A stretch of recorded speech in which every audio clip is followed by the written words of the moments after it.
आपका आज एक ट्वीट मैंने देखा अभी आने से पहले कि गजवाए हिंद का सपना देखने वाले तालिबानी सोच के मजहबी उन्मादी की गांठ लें कि वो भारत में शरिया नहीं चलेगा, संविधान चलेगा। ये आज ट्वीट करने का मतलब और इसका देखिए, मतलब नहीं है ये।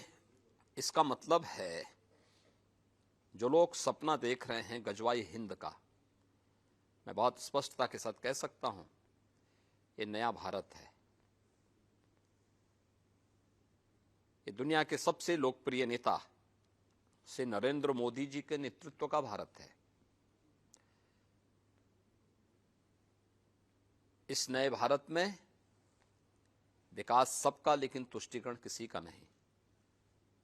सबका साथ, सबके विकास की भावना के साथ सरकार कार्य कर रही है। सबका विश्वास और सबके प्रयास को लेकर के सरकार चल रही है।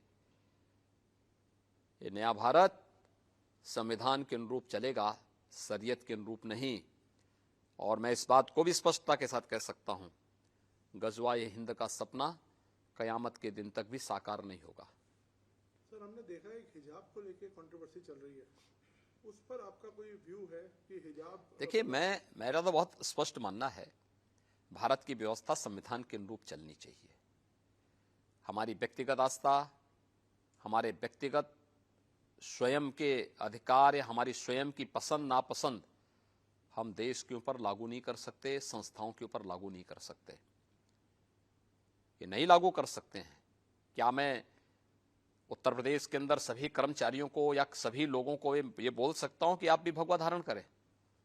ये उनका विषय है, जो उनको धारण करना करें। लेकिन ड्रेस कोड स्कूलों में लागू होना चाहिए, स्कूल का विषय है, स्कूल के अनुशासन का विषय है। आर्मी में कोई ये कहेगा कि हम लोग जो है अपने अनुसार चलेंगे, फोर्स में कोई इस प्रकार की बात करेगा? कहां अनुशासन रह पाएगा? व्यक्तिगत आस्था आपकी अपनी जगह होगी, लेकिन जब संस्थाओं की बात होगी तो संस्था के नियम कानून को हमें मानना होगा। देश की व्यवस्था होगी, देश के संविधान को मानना होगा।